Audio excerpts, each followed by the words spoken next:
anyone hear me okay? Check, check. So we're going to start off this forum and hearing. I want to thank our guests for being here today and our subject matter experts. I also want to thank Representative Bob Good for being in attendance.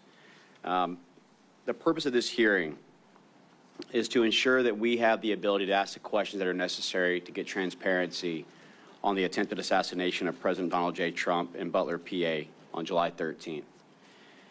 In this hearing, we will identify a lot of the actual failures, but I will be first to tell you that given the fact of the untimeliness and which point this has been conducted, you will see at this stage where I think that criminal gross negligence and purposeful intent will be indistinguishable. There was a lot of things that we can point to as critical failures. As the United States Congressman for Florida's 7th District, I had conducted at least 1,000 of these advances in my lifetime with regards to the State Department and others.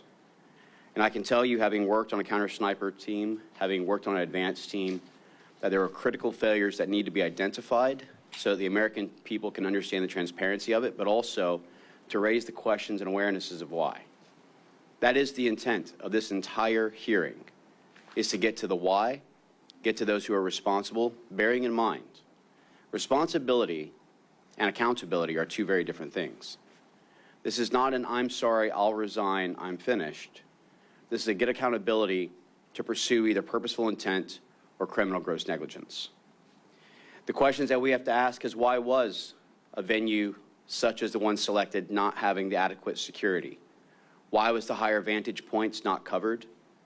Why was there not a either comparable or compatible communications system or a joint operations center established? Where was the security plan, the comms plan, the data range cards? Where was the actual overwatch? Where was the ground teams as far as their rates of instruction? And what was the tactical techniques or procedures that were to be utilized that would identify and mitigate all the existing threats? I think that this is just the start as we continue to unpeel the layers and layers of why was there not an early morning briefing with all to ensure communications and last-minute security plans? Why was this surveillance drone not utilized, even though it was offered? And who ultimately is responsible and will be held accountable for one of the truly most life-changing incidents for a lot of us, where we almost lost the former president of the United States? I think that it's easy to see why an independent investigation is needed.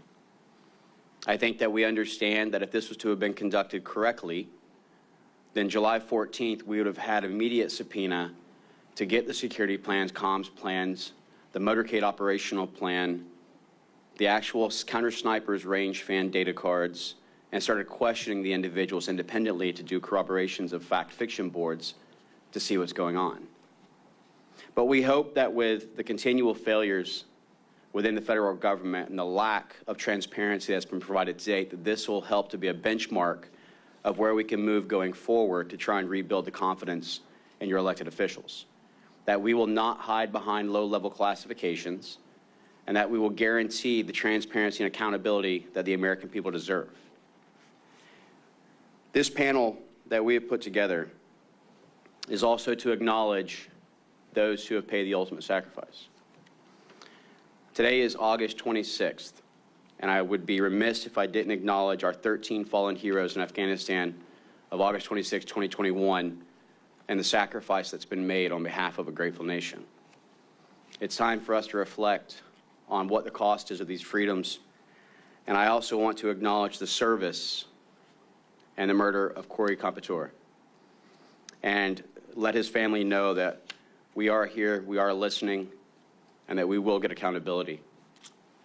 I want to thank our members that are here as well, and I want to just end with this. While this is the first hearing of its kind to come together, it won't be the last. And that this is a message to all of Congress, that if we are not selecting people based on meritocracy, that independent investigations such as this will continue to move forward, that there are members and conservatives who will not be silenced, and that we will continue to strive for accountability in government, as well as for transparency for America. And so with that, I'll turn it over to my good friend and co-chair, the Honorable Eli Crane. Thank you. Thank you guys for coming here today. Can you guys hear me in the back? Yep. Awesome. All right, I want to also acknowledge and thank my friend and colleague Bob Good for showing up today. It's been nearly a month and a half has passed since Matthew Crooks allegedly scaled a roof in plain sight with an AR-style rifle only 140 yards from where President Trump was standing. He was then able to fire off multiple rounds, tragically killing Corey Competore while hitting President Trump within an inch of his life. That's a month and a half with frustratingly few answers and even less accountability for those who had a duty to protect President Trump. Many of the excuses that we've heard from those in leadership sound like hollow and pathetic attempts to gaslight the American people.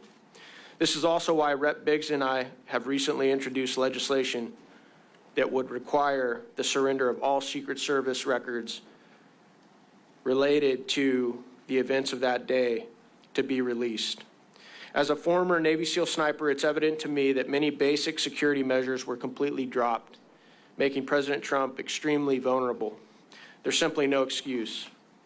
I want to say thank you to my colleagues and our subject matter experts for joining us today for this forum examining the attempted assassination of President Donald J. Trump. It's clear that there was a complete breakdown of the security forces on the ground in Butler on July 13th. Today we'll be examining how this breakdown in basic yet vital security measures nearly resulted in the assassination of former president and current nominee for the highest office in the land. After the last hearing with former Secret Service Director Cheadle, during which the House Oversight Committee received no substantive efforts, it's imperative that we continue to conduct oversight regarding the actions and failures that occurred on and surrounding July 13th. Accountability must be inescapable for those responsible. While coverage of the attempted assassination has all but disappeared from mainstream news outlets, we're committed to keeping our eye on the ball to ensure that this never happens again. I'd like to again thank our subject matter experts who are with us today for giving their time and their knowledge to help uncover the truth and bring all facts to light. Now I'd like to take some time to introduce each of these men and provide a brief summary of their relevant backgrounds and expertise. In addition to being a well-known political commentator, radio show host, and author, Dan Bongino is a former United States Secret Service special agent. In 2002, he left the New York field office to become an instructor at the Secret Service Training Academy in Beltsville, Maryland. In 2006, he was assigned to the Presidential Protection Division during George W. Bush's second term. He remained on protective duty after Barack Obama became president, leaving in May 2011. Mr. Bongino, thank you for being with us. Eric Prince is an American businessman, investor, and a former U.S. Navy SEAL. Hoo-yah. He is best known for founding the private military contractor Blackwater. Prince was commissioned as an officer in the United States Navy via Officer Candidate School in 1992. Prince graduated with Buds Class 188 in 1993.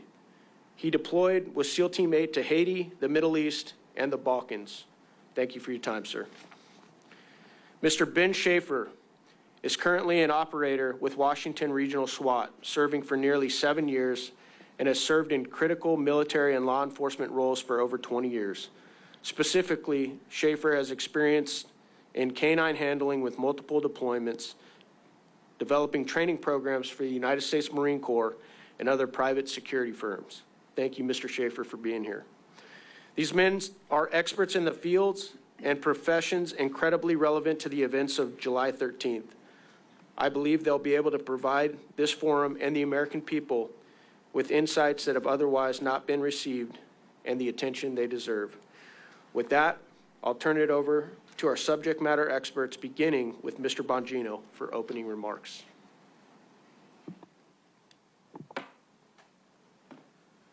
Thanks for your time. Thank you for doing this. Sound okay? Everybody hear me back there? Yeah. Great. Fantastic.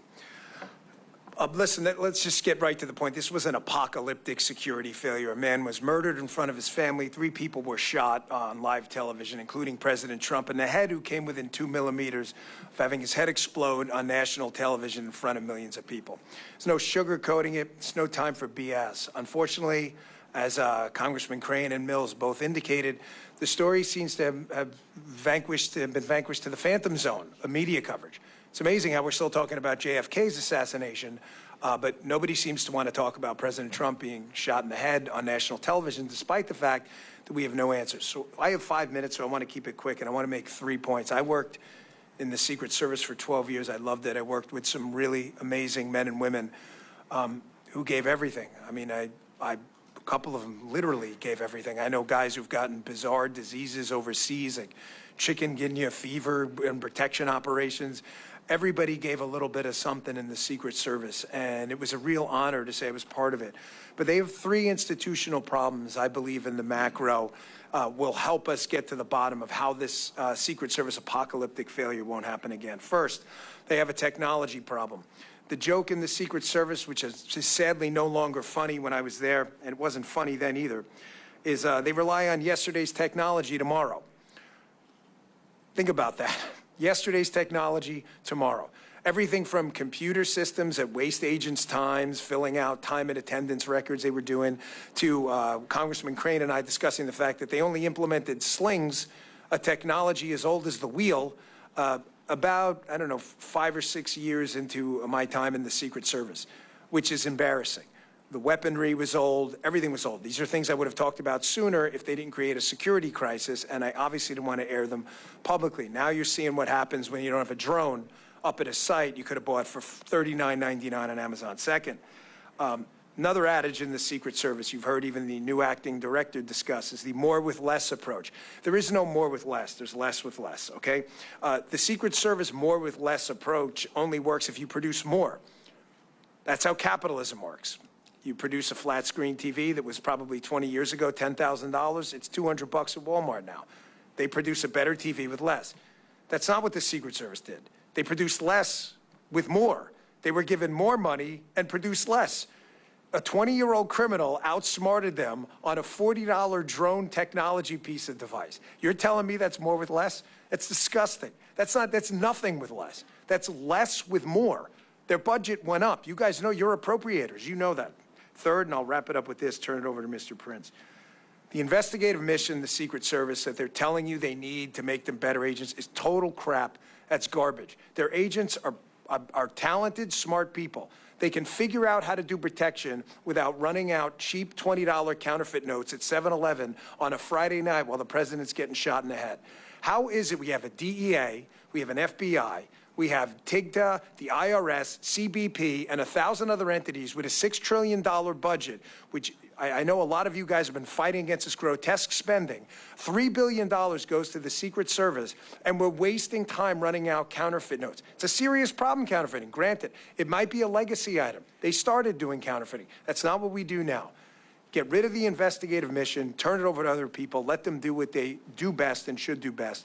Protection. Thanks a lot for your time. Thank you for doing this. Thanks to the panelists as well and everyone attending. Appreciate it. We're here today to discuss a tragedy for the United States of America that could have been the catalyst in the destruction of our republic. World War I started with botched diplomatic security. The assassination of one party's leading candidate a mere 4 months before the election, at minimum, would have unleashed unimaginable chaos and violence. The cancerous rot of unaccountability has metastasized throughout our entire body politic. Our obscene levels of government waste ooze like a gelatinous mold across society. Our borders, so porous they are reminiscent of a spring flood tide. The security apparatus suffers failure upon failure globally. Our enemies mocking us even while the permanent deep state has weaponized the justice system and delivers a Soviet style of lawfare. In the case of Butler, Pennsylvania, only the disinfectant of transparency and accountability will start to repair the cascading errors that led to the tragedy. In analyzing tragic events, Gray's laws come into effect. Any sufficient advanced incompetence is indistinguishable from malice. The mission of this panel must be to provide a no-holds-barred analysis of all the shortcomings that piled up to enable Butler to occur. an op order for the next administration to correct decades of drift from excellence. I know how difficult high-threat executive protection work is. One must be prepared, coordinated, and lucky every day. The bad guy only has to get it right once. There is no question that a failure of coordination, communications, training, and leadership failed America in Butler, Pennsylvania, with tragic results. I'm honored and happy to help ensure that will not happen again.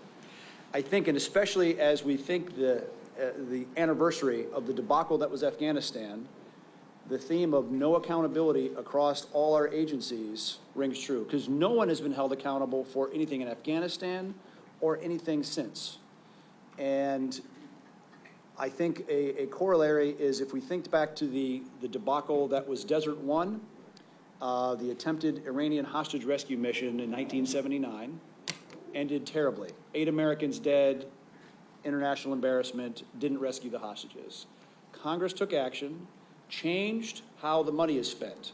Why? Because if you try to do a special operations mission, or if you're trying to do a protective mission while you're doing currency investigations, no, you can't serve two masters.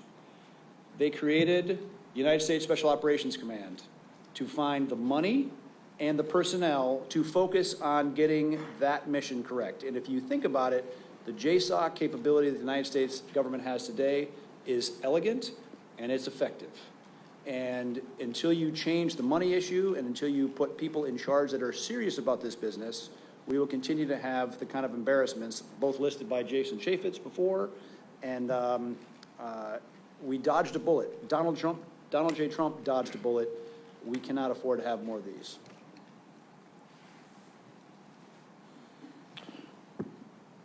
Good morning. My name is Ben Schaefer. I'm a SWAT operator with Washington Regional SWAT Team that was tasked for presidential support on that day. I just want to take a moment to thank everyone for the opportunity to be here today as you examine the assassination attempt on former President Donald J. Trump in Butler, PA. Before I begin, I feel compelled to also echo those condolences for all the victims that suffered that day and continue to suffer because of those tragedies. Since joining the Marine Corps in 2004, I have deployed, fought, and been recognized for exemplary service and performance in both Iraq and Afghanistan. I have provided security services to the President of the United States and other high-ranking members in the United States government. I have protected diplomatic persons, high-net-worth corporate clients, media personalities, investigative journalists, and the general public. I continue that work today as a SWAT team leader and executive protection specialist. I have been recognized on numerous occasions for my high level of professionalism, proficiency, and knowledge of all security measures while working in those fields. As I analyze what happened in hindsight and real time on July 13th, there's a few points that I'd like to talk or mention that haven't sat well with me or I haven't been able to reason. Part of that is in the communication conversation of what happened that day and the abilities or lack thereof. The ability to communicate quicker between agencies is definitely a shortfall. That was not optimized in what we'd normally see in a presidential support mission. This all led to an obvious delay in communication when we were beginning to target and respond to the threat that was Mr. Crooks that day. The lack of coordination between tactical element leaders in the Secret Service left ground elements in the dark and prevented necessary time to prepare for specific venue considerations and needs prior to that event. All Overwatch, sniper, counter-sniper positions should have had direct communication with each other that day at that entire rally. Some of the technical difficulties that have already been mentioned that I'd like to echo is the lack of drone coverage or drone overwatch that day, which left many danger areas exposed and severely, and I say that again, severely, impacted the ability to secure the venue and the event itself.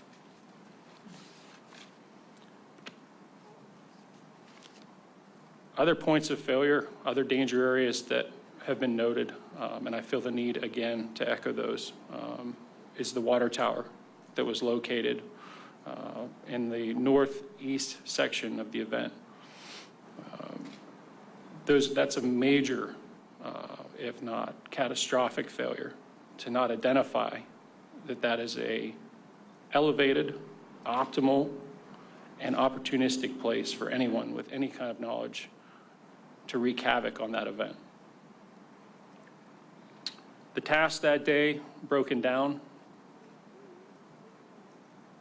included local law enforcement's responsibilities that include traffic, parking, and access were their primary roles.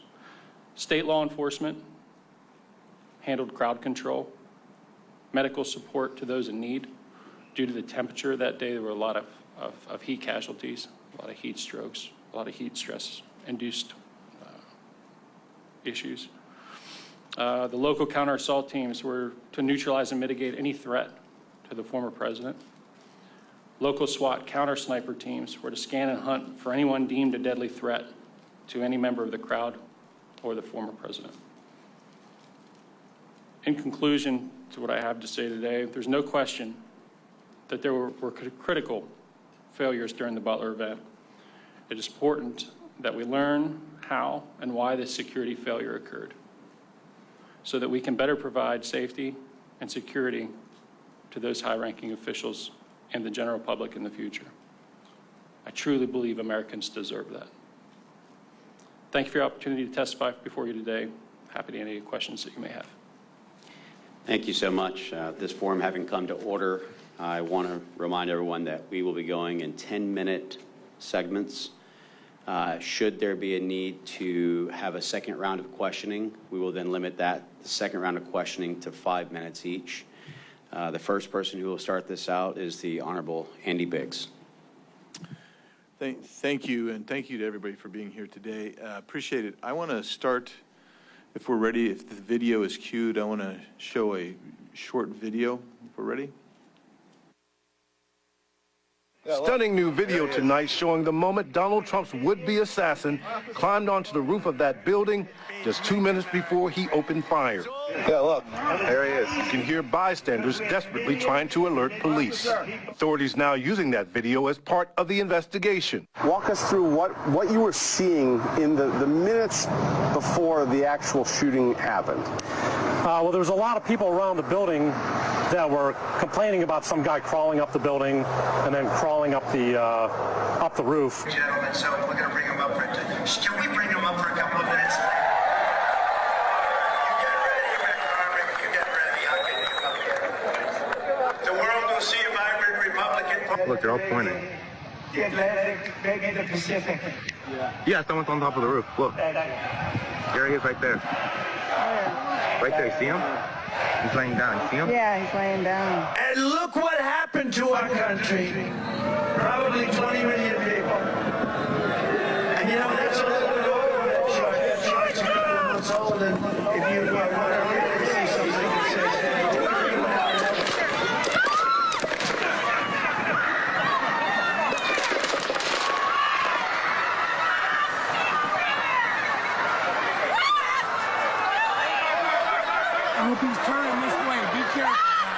According to a former agent, Secret Service counter-sniper teams should have scoped out and advanced all those areas where there were potential threats beforehand and known what the line of sight to Trump could be.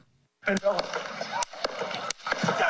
fact that somebody was able to get within 200 yards with a rifle and be on an exposed rooftop, be seen by other people there, be seen by where it should have been cameras and drones and many other things in place. To watch for that, something broke down. That shooter with that rifle should have never been that close to the former president of the United States at a venue like this. Thank you for showing that video. Appreciate that. And so we've seen aspects of those videos because those are public domain videos. One spectator was killed, and we express condolences to his family, Corey Comprador. 2 others were critically injured, David Dutch, James Copenhaver. And then narrowly escaping with his life was former President Trump. That's why we're here. And the timeline is probably too small for you to read, but I'm going to go over the timeline just briefly. and with the experts here in just a second. But first, I want to acknowledge also our condolences to the 13 veterans killed in Afghanistan during that disastrous retreat. I also acknowledge our colleague Bob Good's presence today, his interest in this, appreciate his interest in this. Our former colleague Jason Chaffetz and Mark Morgan, we appreciate all of you being here today. So let's take a look at this from the local perspective. Ben, thank you for being here. Let's talk about the communications. Let's start there. Was there a central communications center in place? Yes, there were. That was provided by the Butler Emergency Services Unit. And typically, what, was the Secret Service, did they have a person on the scene, a decision maker on the scene in case an emergency happened? I believe that there were a Secret Service agent responsible for the scene. However, they were not, to my knowledge, co-located at the command center itself. And so I want to make clear. So who was present in the communications command center that might have made decisions for Secret Service? Secret Service, on my understanding, is that the information that was gathered by the command center, which would have been being operated by the Butler Emergency Services Unit and the commander in that capacity. He was responsible for relaying that information to a point of contact he had, and my understanding was that it was over a cell phone as opposed to in-person communications. Is that normal to have a cell phone communication, or is there usually a body there that can make a decision? In most security postures and events that I've been part of for these types of events, there is someone actually physically co-located for that reason. Due to the loss of cell phone service, which we experienced that day, a possible loss of radio communications that day. It's a very robust and fail-proof way to communicate because of the level of importance that's needed. Did you, let's put it this way, were radios and communication implements offered to Secret Service by the local operators? They were, yes. And what was the form of the communication?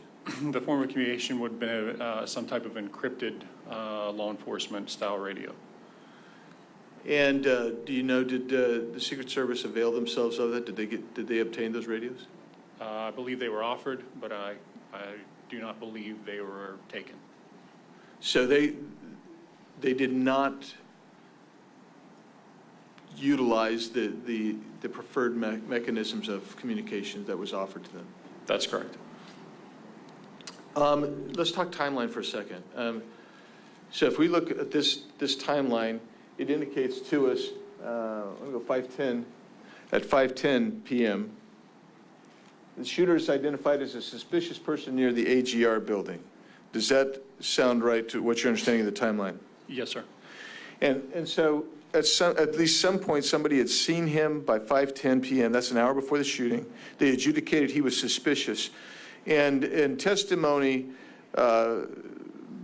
before the committees of Congress, they indicated to us that, when I say they, I'm talking Cheadle, Rowe, and Ray, the directors and interim directors of Secret Service and FBI.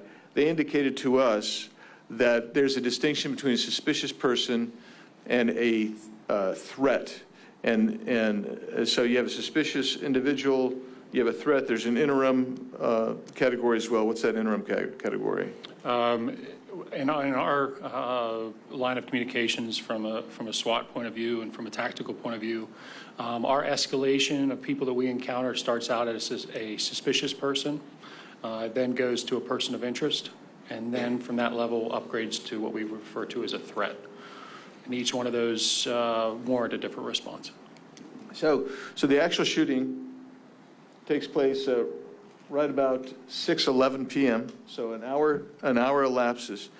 How soon after the first identification of the shooter, which is at 5:10 p.m., did you? Well, before we get there, let's lay the foundation. What were you doing that day?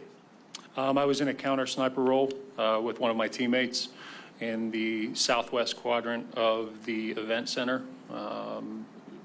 Distance-wise, it was approximately 238 yards southwest of the podium and approximately 348 south-southwest of the shooter's final firing position.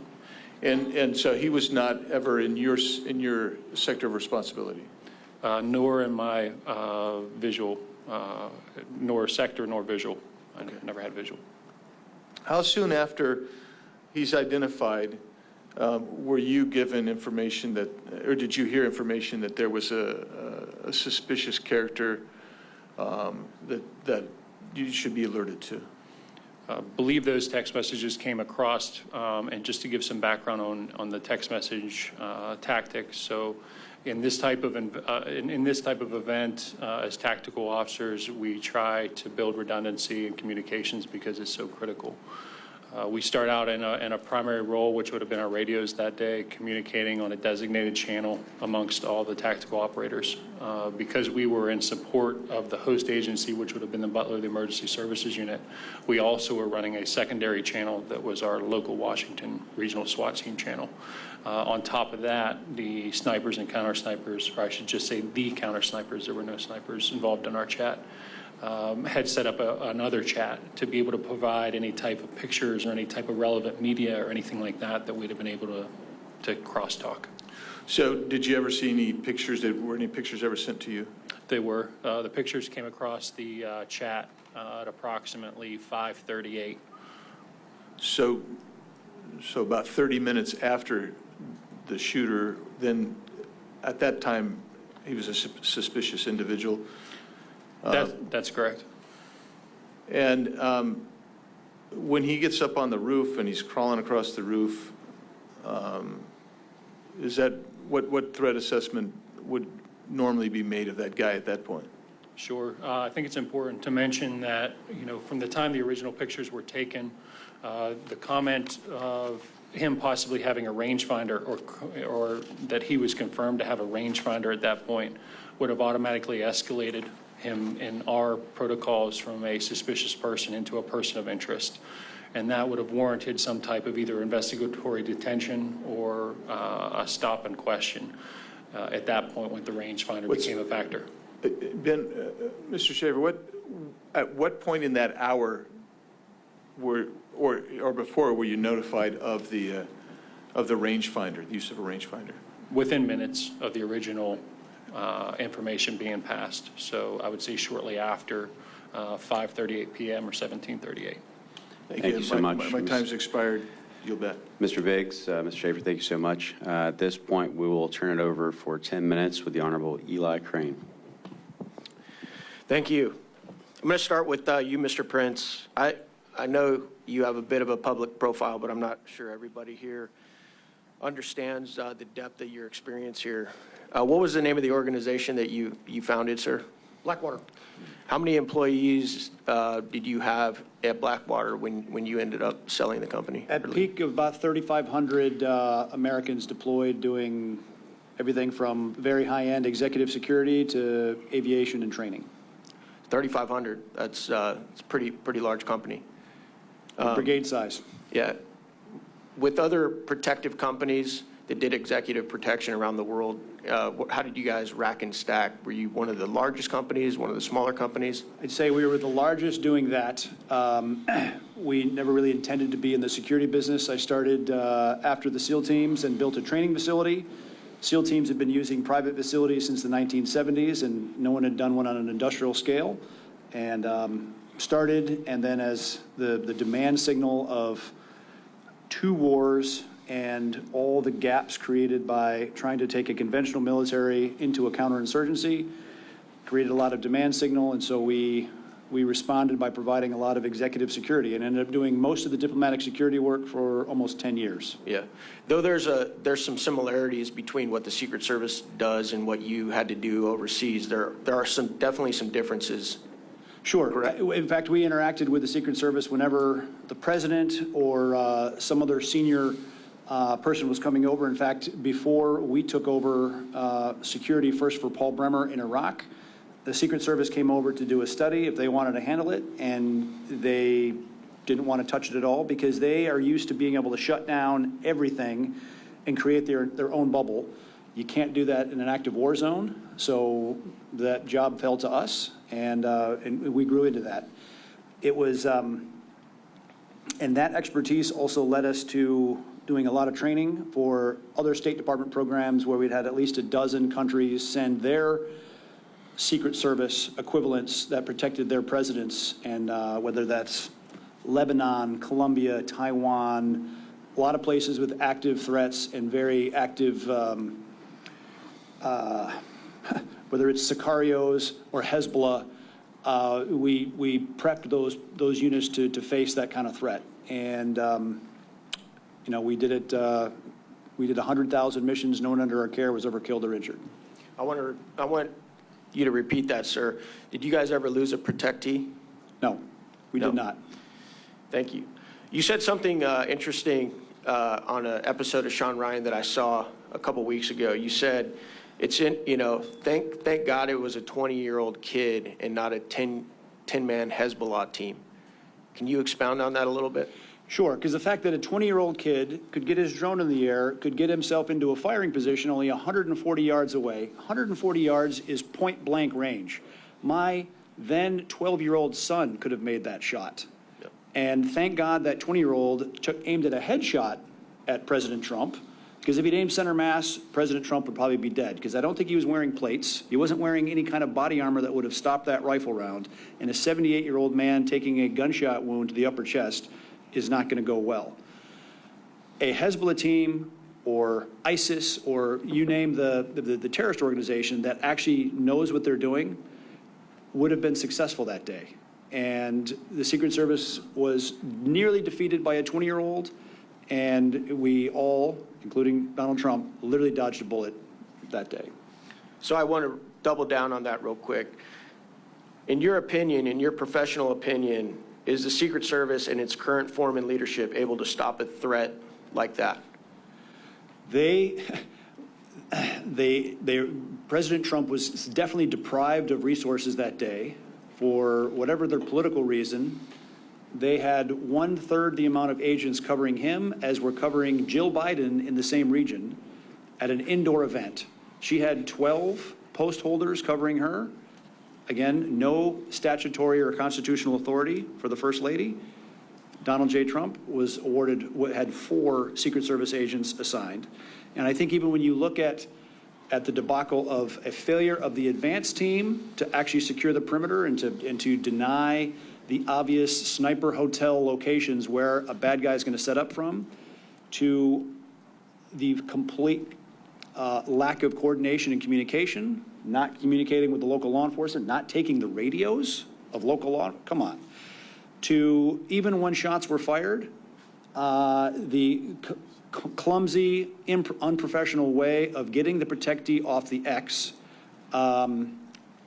There was catastrophic failure across the entire enterprise. Thank you. Mr. Bongino, I want to turn to you real quick. As somebody with a lot of experience in the Secret Service, is it correct, sir, that you at this point have members of the Secret Service whistleblowing and calling you right now to talk to you about the culture of the Secret Service? There are so many. It's getting to the point now where I thank them and say, but I've already heard that from 10 other guys. And I bring that up because none of these problems are new. Anybody telling you that is lying directly to your face, and you better hope they're not under oath. Anyone is suggesting in a congressional hearing or elsewhere that these problems are new, the personnel problems, the logistics problems, the manpower problems, the technology problems. I just told you a sad running joke in the service when I was there. I'm gone since 2011. Last time I checked, it's 2024. It was yesterday's technology tomorrow. And other things here that are inexcusable that have been brought up before, like Ben and Eric just brought up. The communication failures are basic. This isn't like the Secret Service $1 million radio system that uses NSA-level encryption magically broke down that day. They literally handed them a radio they didn't take. This is why when Congressman Mills says borderline criminal negligence, you should take that seriously. What could possibly be your excuse to say, you know what, I don't really need to communicate with the law enforcement guys out there on the scene. We asked to, they had no obligation to be there. It's a Secret Service's job to protect the president. Out of a courtesy, they showed up. And you don't even have the respect of these local law enforcement people, respect for them to take the radio? I mean, where was the CP, the command post? The way this works, so everybody understands, or it's supposed to and didn't that day, for reasons still unexplained outside of, again, obscene negligence, any trip for a high-level protectee, you're supposed to have a command post that runs the whole trip at the airport or whatever. They'll communicate with everyone. But those individual sites, like in Butler County, have security rooms themselves, which are kind of mini CPs at each site. Where was it? According to what Ben said before, and from what I've heard, it was either not there or the locals were running it, offered communications, and the Secret Service, whose job it was that day to protect President Trump, said, we're going to pass on the comms. Really, you described it as catastrophic. He's 100% correct. Eric knows exactly what he's talking about. Just apocalyptic failure.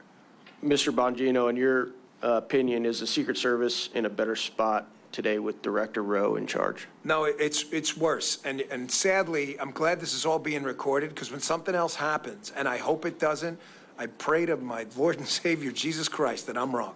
That you play this and go, look, that guy was crazy. You think this is the last incident, you're out of your mind. We have seen these incidents over and over. We saw the Georgia grenade incident with President Bush. They overtook the magnetometers. The Secret Service leadership in charge now with the exact same people. Exact same. Can you imagine a C-suite at a company that makes widgets? We find out that there's a design defect. The widget explodes and kills 10 people, and the CTO gets a promotion to CEO. You understand that's what happened here, correct? These are the same people. Kim Cheadle, the director, wasn't even fired. She was allowed to resign. She'll go get some cushy job somewhere, and her deputy, who is one of the guys behind these stupid waste of time things like agents wearing red ties on the detail.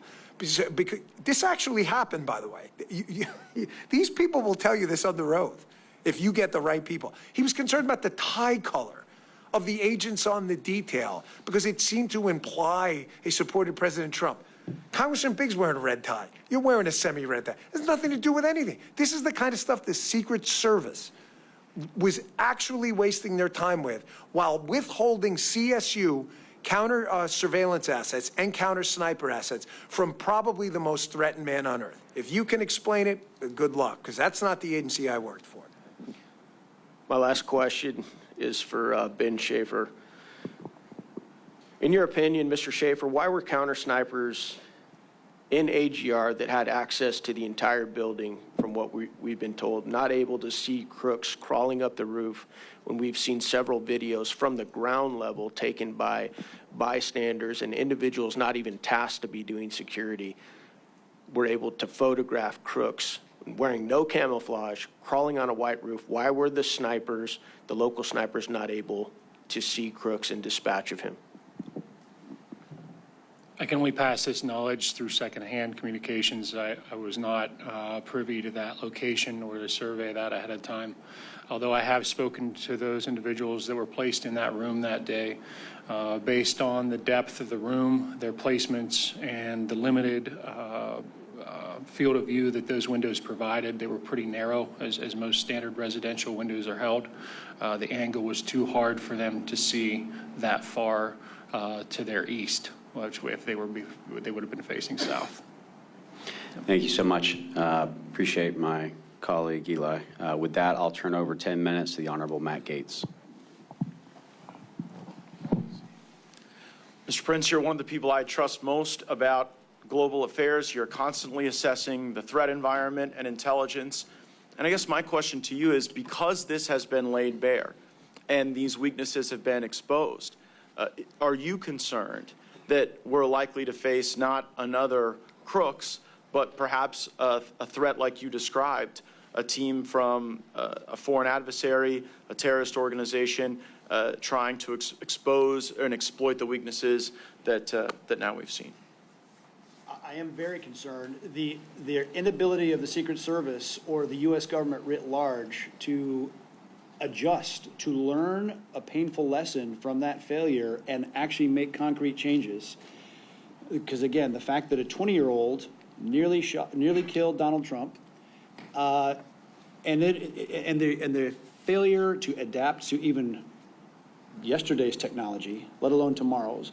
And when you see the step change of the ability to deliver precision fires at extended ranges, the lessons being learned on the battlefield of Ukraine, the ability for small units to deliver devastating precision fire onto any target, whether it's the White House, whether it's a motorcade, whether it's a president outside or even inside somewhere, is significant, and I don't think they have any idea what's coming at them. And what Mr. Bongino seems to have told us is they haven't learned the lesson. He's told us decade after decade we should not expect the lesson to be learned by osmosis. Mr. Bongino, I will have to draw on your experience in protecting folks. I have none, but I do have some experience in observing what a government agency does when they're not telling the truth and they're trying to hide something. And the pattern recognition always goes to some form of scapegoating. We saw it at DOD when people refused the vax, they were scapegoated and driven out. We saw it at FBI when whistleblowers talked about spying at school board meetings and at Catholic churches, they were driven out. And now I take note of the fact that certain people at the Pittsburgh field office have been put on leave.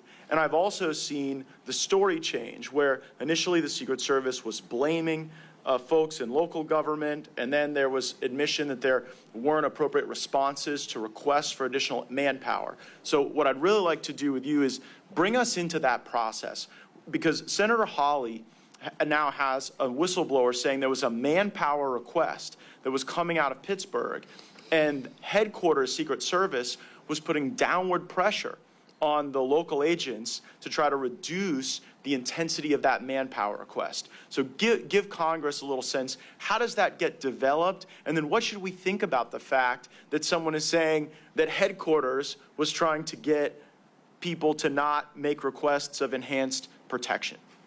Well, I can give you an example from personal experience. I saw Senator Hawley's tweet.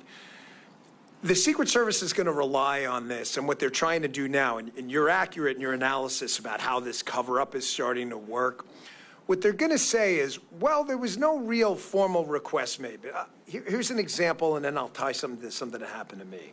Imagine you're working for a company, a public company. It's actual accountability, stock will tank or whatever. You can't make products that'll kill people. You'll go out of business. If you do, there's a penalty.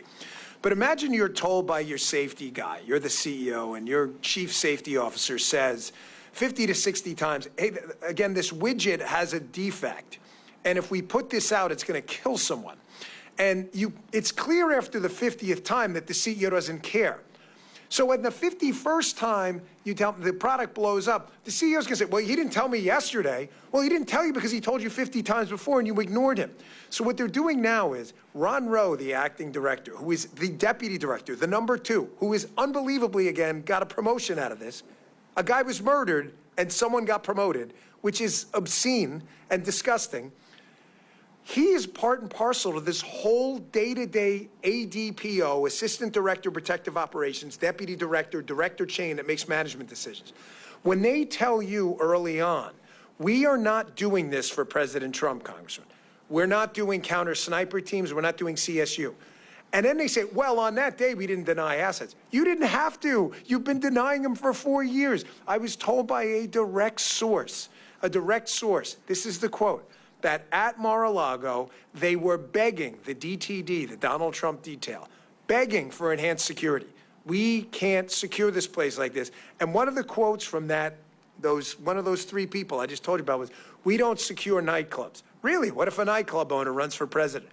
You don't secure you secure whatever the hell they tell you to secure. That's not your job. That is what happened here. And that's what they're going to rely on. And that's where you guys, I think, have had the guts to take this on. Do not let them fall back on euphemisms and word games where they go, well, that specific day we didn't say no to any assets. Have you in the past? How often? Matter of fact, how many counter surveillance teams have you actually dedicated? What percentage of Trump sites? How many CS teams? There's a story out there that was the first time counter sniper Secret Service assets were ever used at a Donald Trump site. So you're telling me your most threatened protectee had no professional Secret Service overwatch? As Ben showed, these guys are more than skilled and competent. They don't need the Secret Service to tell them how to do their job. I think that gets to this intent question that Congressman Mills framed up perfectly at the beginning of our discussion.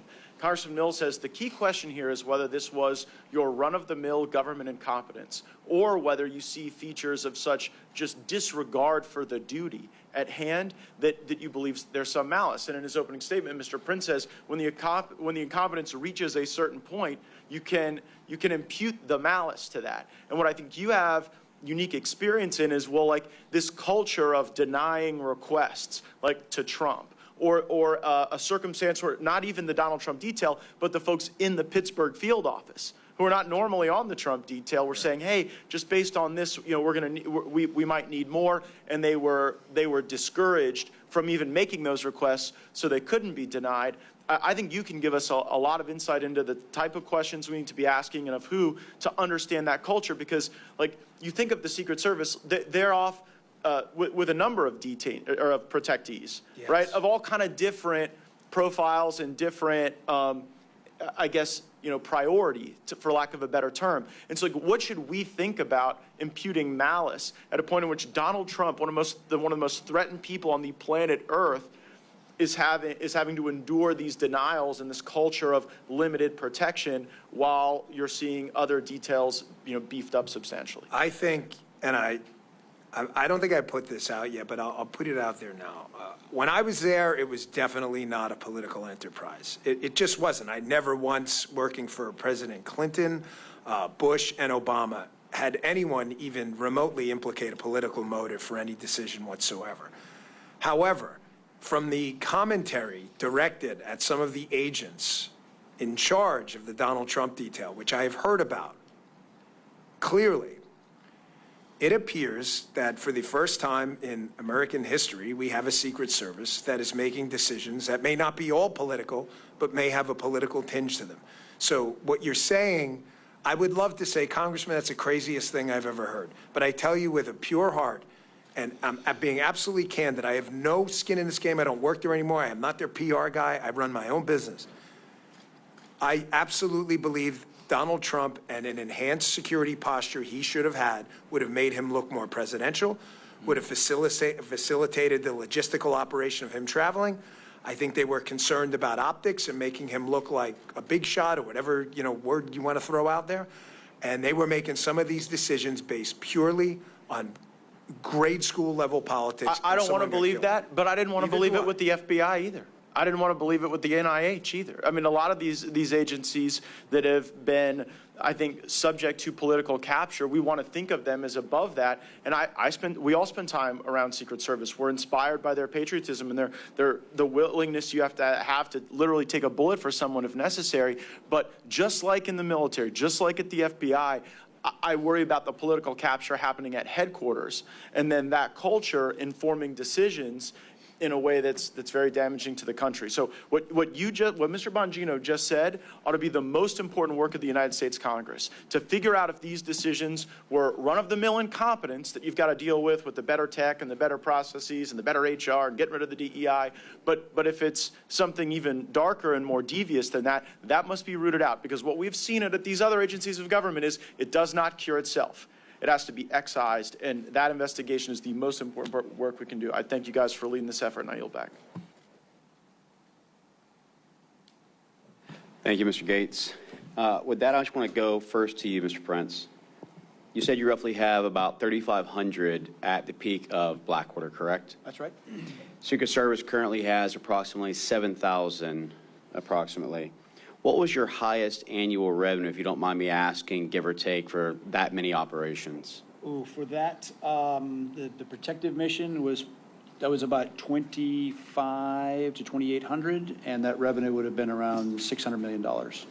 So $600 million for that. And again, that's deploying in a war zone where 41 of our men, my men, were killed So in action. safe to say, if you had $3.3 billion allocated to you, you could have done some even more miraculous things with resource and assets, correct? I'll give a simple comparison. Around 2005, George W. Bush wanted to grow the size of the Border Patrol. I remember being called to a congressional hearing then because they compared what it would cost us to train a new CBP agent versus what the federal government was going to take. And our figure came in at 1/3.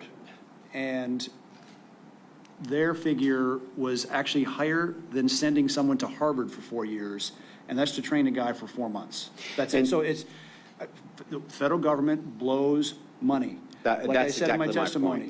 And my point is that the failed metric of government, whereby the more we spend, the better outcome we receive, is a flawed and failed measure, which is why we're at $36 trillion in deficit. And the reason I use that $3 billion, as you know, Mr. Prince, is because that's the actual amount that appropriators have allocated to the Secret Service, which means that, to Dan Bongino's comment, they shouldn't be utilizing past equipment to serve tomorrow. They should have more than enough assets and resources in place with a $3 billion budget. Would you not agree? Certainly. And I want to go to you, Mr. Bongino. I want to point out some things because culture failure, as my colleagues point out and others, I want to mention a couple of things. August 14, 2024 is reported failure that a Secret Service agent abandoned her post without permission to breastfeed child before Donald Trump was scheduled to arrive in North Carolina. August 12, 2024, it was reported that a Secret Service special agent who was an official site agent for the July 13 Butler PA rally is under investigation for posting videos and photos for protective assignments to social media. July 27, 2024, a Secret Service agent covered the security camera of a local salon in Pittsburgh, Massachusetts before an event featuring Kamala Harris where the salon was closed, but opened it up without approval and utilizing restrooms for an hour and a half while the building's security alarm was going off. July 2nd, 2023, it was reported that a former Secret Service Director Cheadle and senior agency leader sought to destroy the cocaine found in the White House in July of 2024. The evidence was not destroyed due to pushback in individuals in the Secret Service Forensic Service divisions. May 2024, a man enters the U.S. Secret Service Miami field office through a propped open door and was not removed from the building until the following morning. April 24, 2024, a special agent assigned to Harris's detail had a mental breakdown where the agent is reported to have physically attacked the commanding agent in charge at the base after verbal disputes with other agents. Sometimes during 2023 and 2024, at least 2 people breached President Obama's Hawaii residence. Though the president wasn't there at the residence, his 2 daughters were on premise at the time. April 2023, a drunken intruder entered the home of National Security Advisor Jake Sullivan in the middle of the night. The man was able to gain access to Sullivan's home despite 24/7 Secret Service protective services in Sullivan due to the sensitive nature of his position. Now, I want to go back to a comment that you made, Mr. Bongino, where you said none of these problems are new. I think just the list of those that I've just mentioned shows that this is not a new problem, but has existed for quite a while. And with a $3 billion annual budget, I would think that we would start evaluating those mistakes to make those corrective actions. Would you agree with the things that I've listed, with the budget that is allocated, that there should be a much better provision of security for protectees than what you're seeing today? Oh, there's zero dispute about this. You know, Mr. Prince's company had accountability. People fire him and find a new company if he lost a protectee. You can't fire the Secret Service. 18 U.S.C. 3056, they're obligated to protect him. The Secret Service has a culture problem, Congressman. I was an instructor in our training academy in Beltsville, Maryland for 3 years. I ran operations over there, taught investigations over there, spent a little time in the Control Tactics Unit. I was there for 3 years. Unfortunately, I can't count on one hand. I would need probably 2 and toes as well to count how many agents who could not meet even basic protective functioning skills and criminal investigative skills, but who met other criteria completely irrelevant to job performance, who were pushed through and told with a wink and a nod, this woman or man needs to graduate. Well, why? They're clearly incompetent. Every instructor who's encountered this person has said this person's incompetent to the point where in judgment drills, they're killing the protectee in the judgment drills. That's kind of not what we do. You're not supposed to shoot the protectee yourself in a simunition drill. And you would say things, you would hear things, excuse me, from special agents in charge, and I encourage you all to look into this, how the training center works and how they graduate students, where they would say, well, that person files a lot of complaints, like EEO complaints. Okay, well, are they real? That sounds serious. Sounds like a serious thing to me. I'd take that stuff seriously. And they would say, well, they file them enough that it's become a nuisance and they're not really legitimate, but because this person files a lot of complaints, we need to graduate them. Some of those people now, matter of fact, not just a few, but many, are out on protective assignments now. And again, this is not... So what you're saying is that DEI plays a major role, not meritocracy, with regards to the current culture that has been fostered. No, not a. No, the major role. The Secret Service right now is dominated by DEI. It's not a role. It's the role. You ask agents on the president... I think that everyone's heard me say before, DEI equals DIE. You know, DEI stands for didn't earn it, and we need to be very cautious in how we do this. Ask his family. Correct. I just want to move on briefly with the time. Mr. Schaefer, I just need you to kind of confirm the no's. And when I say confirm the no's, you'll understand.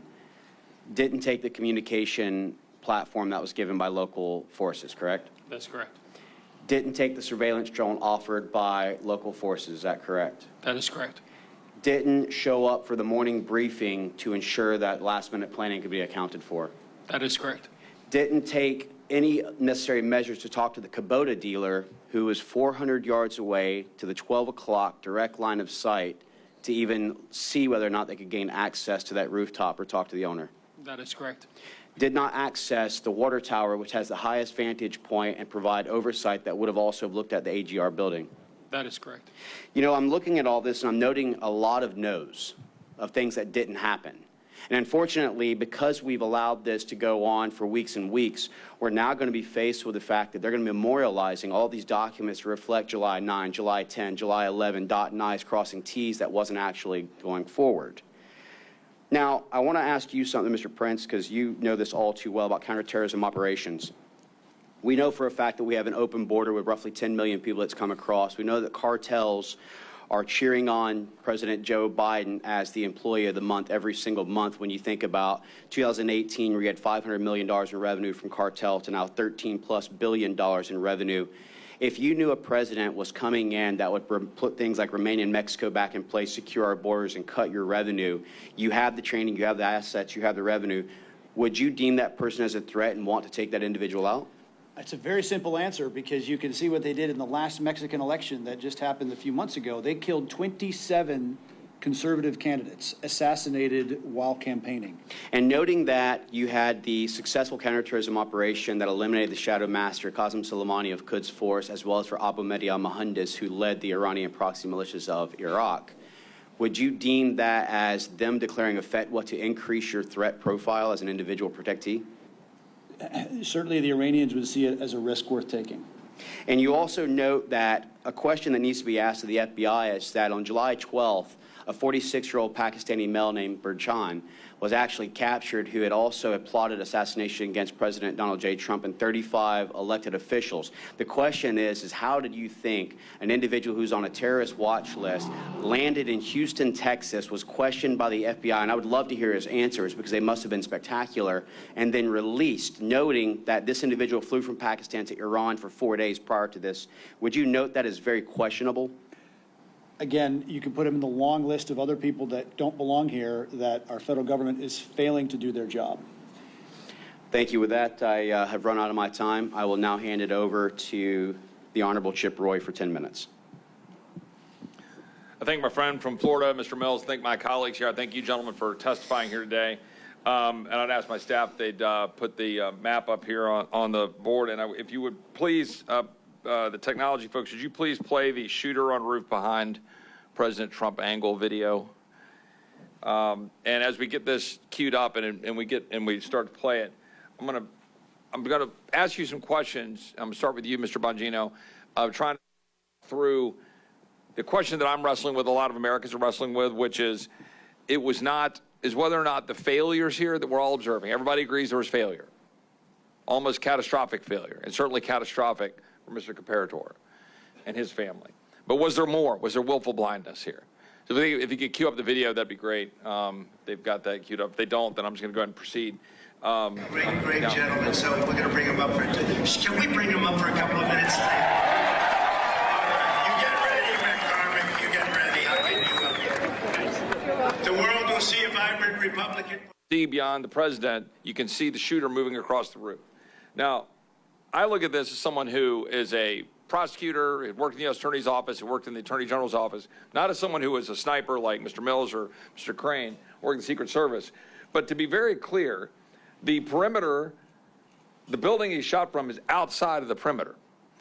And the video we see, we can see him clearly just a mere 130 yards away. So here's the setup that I want to ask. I'm going to start with you, Mr. Bongino. Do you believe that you can just chalk up to mere incompetence that the Secret Service did not attend the 9 o'clock meeting for scheduling purposes? They literally just didn't attend. Can you chalk up, and just, I'm going to go down the list and just jump in. Can you chalk up to mere incompetence the conversations about the communications that we talked about before, where you didn't have a body present and they were using the cell phones, and they did not retrieve the radios, as Mr. Higgins has reported?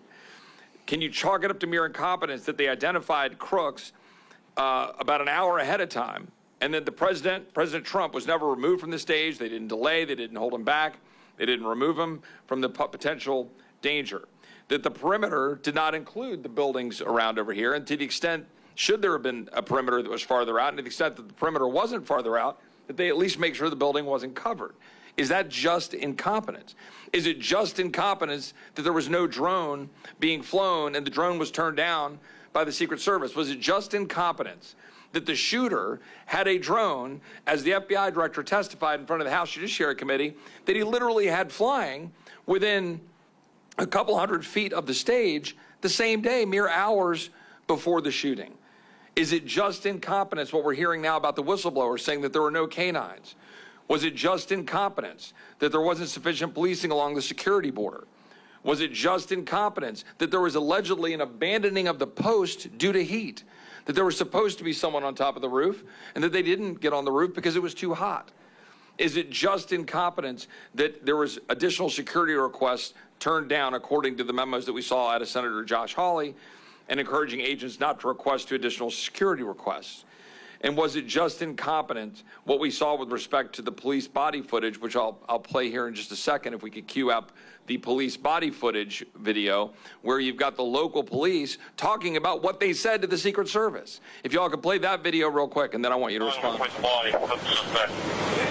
Well, body's a good, that's a good word. I told them they need to post the guy over here. I told them that the Secret Service. I told them that Tuesday. I told them to post guys over here. I have no contact with the inside. What? I thought you guys were. No, we're inside. Alpha 1, Bravo 1. Thank you. Okay, that's good. Thank you all. Mr. Bongino, I told them to post. Can you respond to that? I wasn't even concerned about it. I thought that's how we pull the video if you can. Can you respond to that? Sure. Can you respond to that question? Because that's what the American people want to know. You know, Congressman, if you had just ended with your first statement and said, well, we may have screwed up the perimeter, you could maybe attribute it to ignorance. Layered incompetence always means intent, correct? So I'll give you an example. You're in a mall parking lot, it's 97 degrees, and you leave a kid in there and you close the door. Did they intend to kill the kid? Probably not. But how stupid do you have to be to do that? So in Secret Service training, you're basically taught a ring-based system, but don't think of it as rings. Think of it as a three-dimensional ring, like a bubble with rings. So you got this circle, but it's three-dimensional above and below. In that outer ring, again, this is Secret Service 101, Charlie Brown encyclopedia stuff. This isn't like advanced level PDT, protective detail training.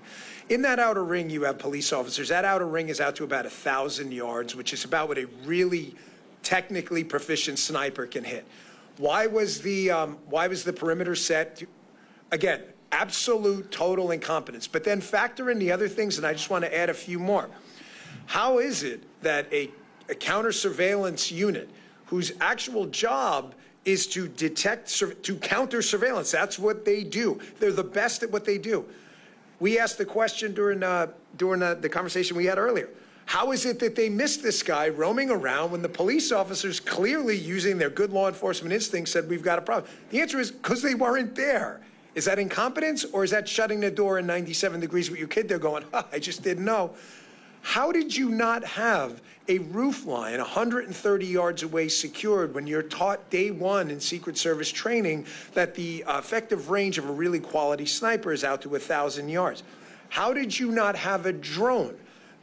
Not only did you not have a drone, again, this is where we get to the shutting the door in 97 degrees and pretending you didn't know. It was offered. They offered you a drone. It's unforgivable. And just think of the rings quickly, and I'll wrap this up. So in the outer ring, you have police officers, you have counter surveillance, and you have a protective intelligence team. Protective intelligence team is trained to go and find threats. They miss them. There's no counter surveillance team. The cops catch it, but because the comms break down, they miss it. In that middle perimeter, you have what they call post standers. Post standers they're not DTD agents. They're field office agents. They're not Donald Trump detail agents. Those guys were not even Secret Service. They were HSI, most of them, who are great guys and were fantastic.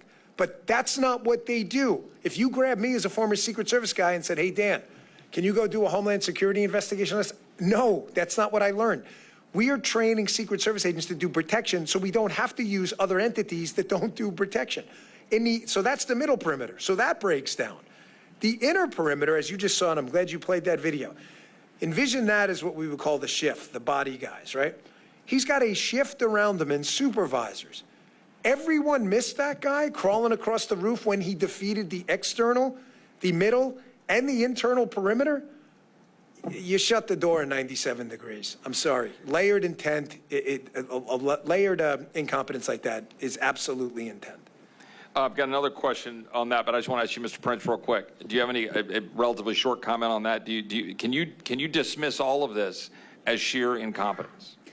The question I want to have answered is if other counter sniper agents, officers, saw any person laying in a prone position with a rifle pointed at the President of the United States, do they have authorization to take a shot immediately, or do they have to get permission? Because if the Secret Service wasn't there and they were laying at a stakeout for a bank robbery, would they have to get permission if they saw means and intent to murder someone? I don't understand why any of the other officers didn't engage sooner. Mr. Schaefer, do you have any comment on that in terms of the engagement and the rules of engagement that were in place? Yeah, absolutely. I can clarify that a little bit. So as a law enforcement sniper, we have a lot of responsibilities and inherited flexibility. One of those flexible procedures or statuses that we incur is known as compromised authority. Compromised authority in the law enforcement sense basically lays out the requirements for a deadly force response. And in that point in time, based on all the prerequisites that were identified and all the checks in the boxes that were made, Mr. Crook sort of met that level or that threshold. I'll let some of the experts on that subject follow up on that. I think there's probably some more follow-up there. I just want to ask one last question, my last minute of time. Mr. Bongino, we talked about this before.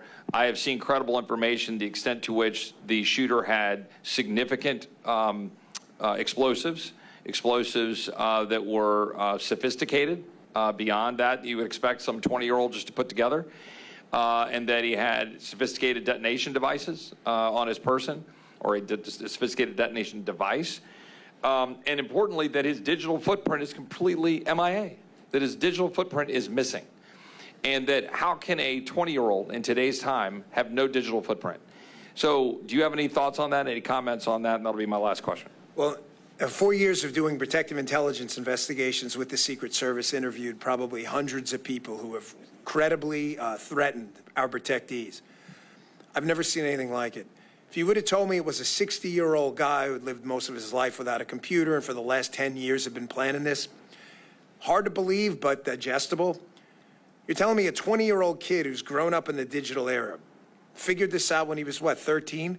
To never get an online presence? We've seen nothing. Nothing. We're now 6 weeks in. There's not a Facebook photo.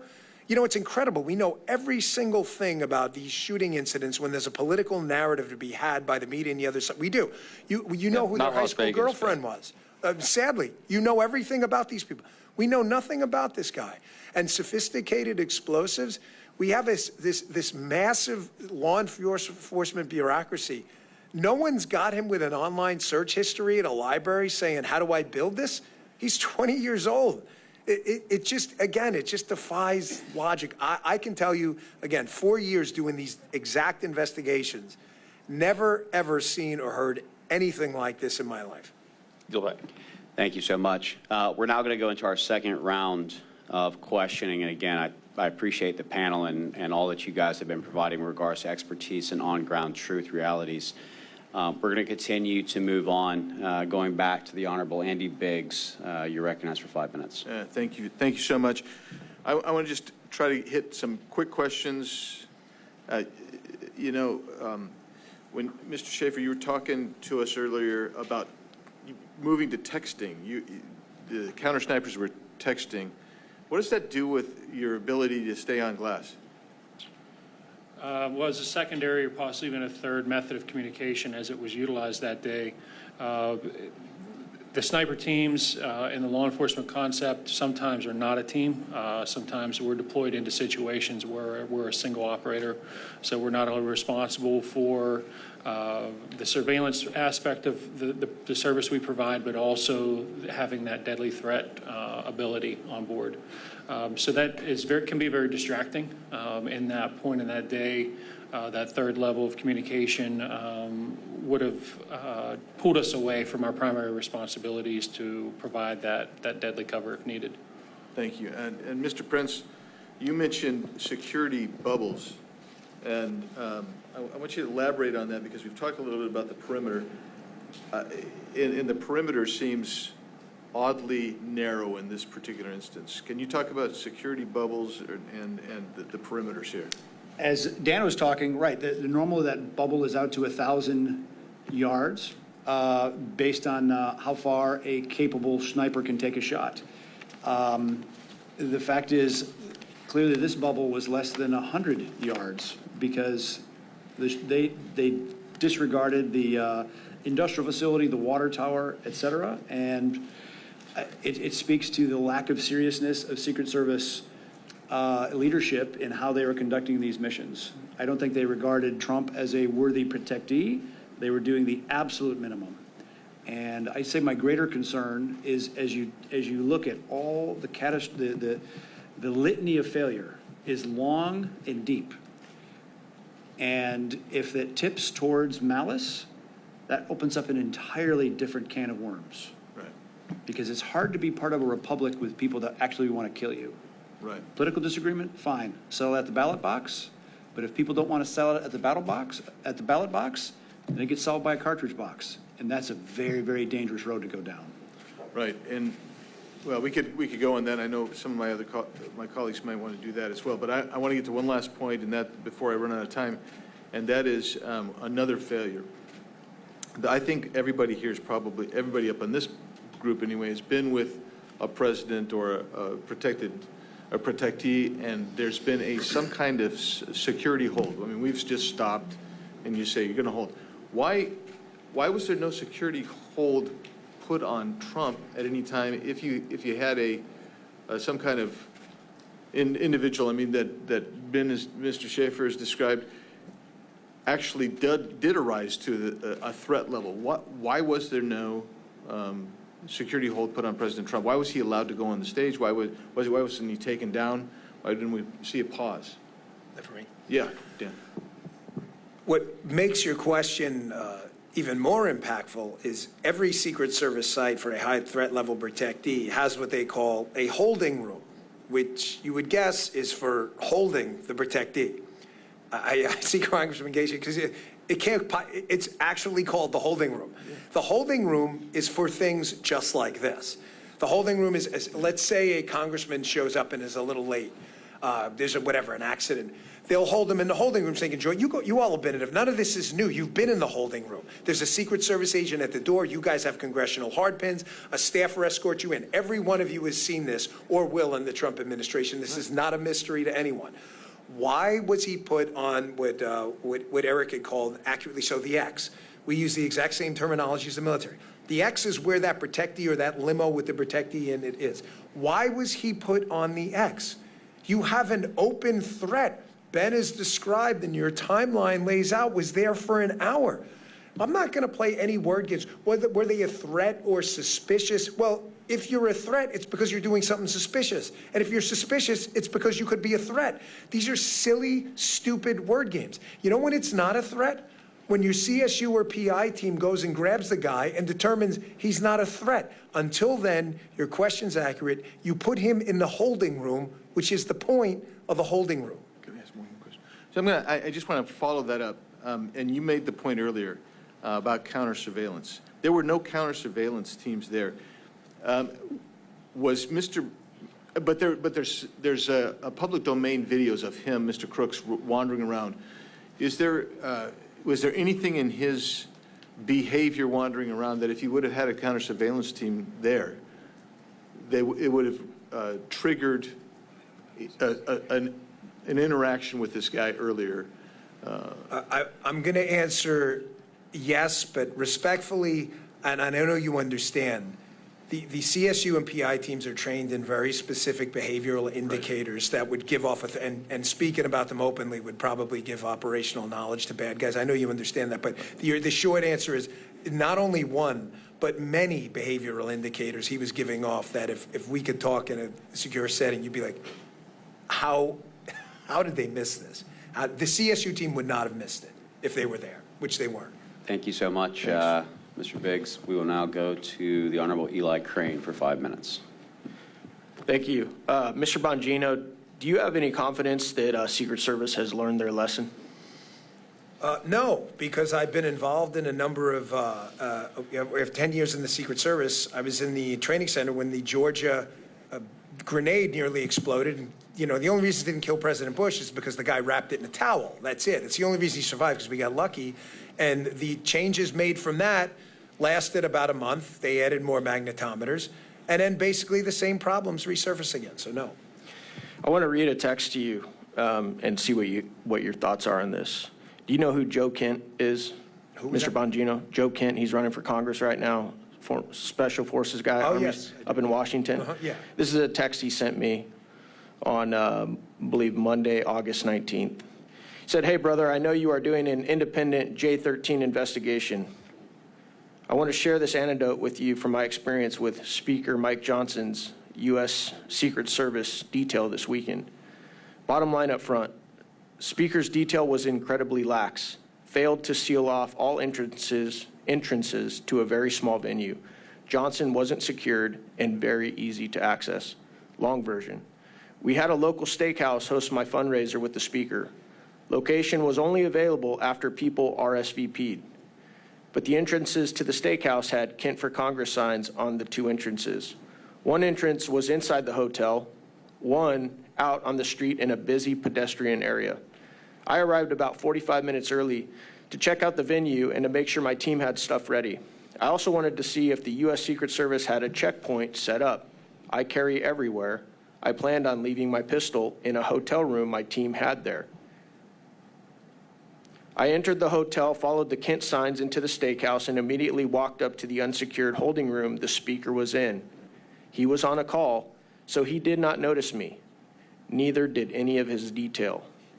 His detail was inside the restaurant just BSing. No control over the two entrances at all. Once the event started, they put on a good show and looked the part.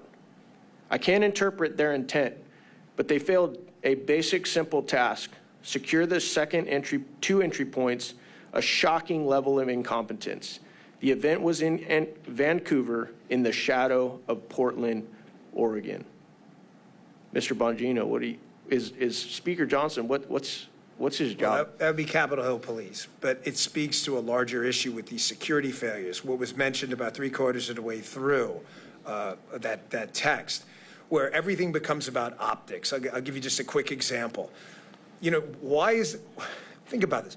Why are Secret Service agents out there wearing suits? You don't see that with a lot of Israeli Shin Bet and others because the threat over there is existential every day. I mean, these are little things. You're worried about optics and what people look like, red ties on agents and guys who've got their shoes shined when you're not worried about door kickers who are going to keep you alive. The good show part is a problem, and it's ubiquitous, whether it's DSS, whether it's Capitol, whether it's Secret Service. We have to start focusing on job tasks and not, operational optics or who's got the freshly pressed suit on. These guys have to be out there ready to go into action and defeat that 15, 20-man Hezbollah team or group of Sicarios Eric's talking about before. This was a 20-year-old kid who broke them down. Can you imagine if they had detonated, taken out that fence line and rushed a 10, 15-man team in there with rifles and heavy weapons? There would have been a mass murder scene. That motorcade would have never gotten out of there. Yeah. Thank you. You were talking about slings earlier and how long it took the Secret Service to adopt slings on their primary weapon system. Why is it important to have a sling on primary weapon system? And what is this? Why did it take so long for the Secret Service to get on board with having their agents carry slings? I candidly wish I was joking with you guys, but I'm not.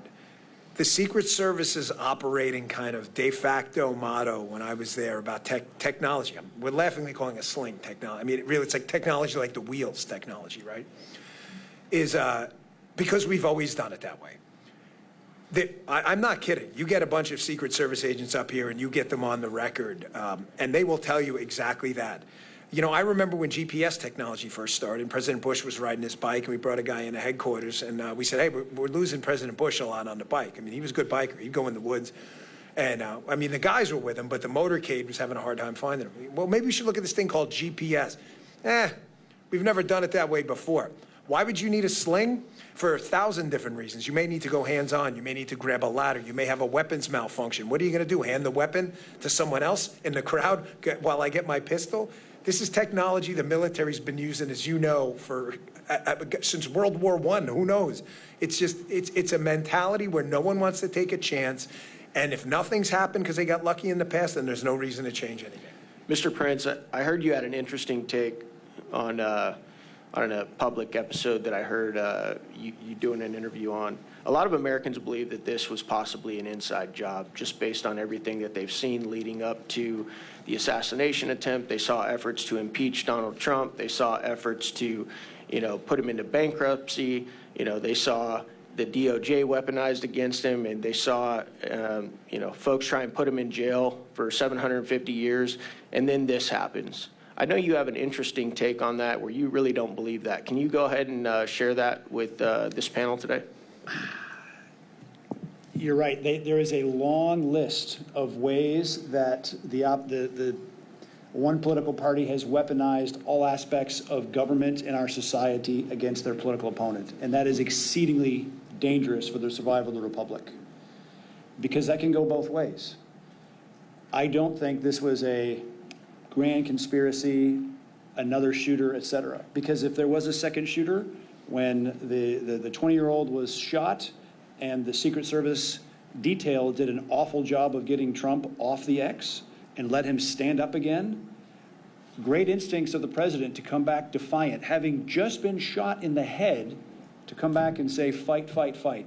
Great instincts on him. He never should have had the opportunity to do that because his detail should have put him horizontal and moved him off there immediately. If there was a second shooter, it was a prime time for them to be shooting.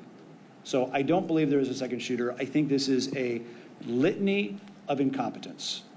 And it speaks to, as we also remember the anniversary of the debacle of Afghanistan, our problem is we have a federal government that doesn't have any accountability in any way, shape, or form. And I push back on you in Congress to affect the bureaucracy the one way that they care: cut their damn budget. Starve them out. Nothing else will get their attention other than their starvation. Well, I can definitely agree with that. I think all of us on here have been willing to shut the government if we're not willing to shut the border, and we've made that clear at times. With that, I'll hand it over for the Honorable Matt Gaetz for 5 minutes. I've learned a lot in this session, and here's what I think I've picked up. one thing did not go wrong that resulted in President Trump being shot. Mr. Bongino explained the 3 different layers and the lack of air controls. Mr. Schaefer explained the comms breakdowns. You got the paperwork back and forth with the field office and headquarters. So all these things are going wrong. So then the obvious question is, why did that systemic cascading failure occur? And I think you've given us really good testimony as to why. First, it's Bongino saying, well, this was bound to happen, based on these structural failures, with technology failures, with this embrace of DEI and a quota system. You had a very low floor to start with. And then I don't want to bury the lead here. You heard Mr. Prince's testimony that he believes that a motivation here might be they just didn't deem Trump a sufficiently worthy protectee, and that could inform on it. And then I think the most damaging, and I never really contemplated until you gave the testimony, Mr. Bongino, that giving the Trump detail the assets they requested, air, additional manpower presence, more folks, so that not everything is pushed out to locals, but indeed is the folks that have gone through the type of training that you provided in Maryland. Well, that was because that kind of a force posture could make Trump appear more presidential, more ascendant, more in charge.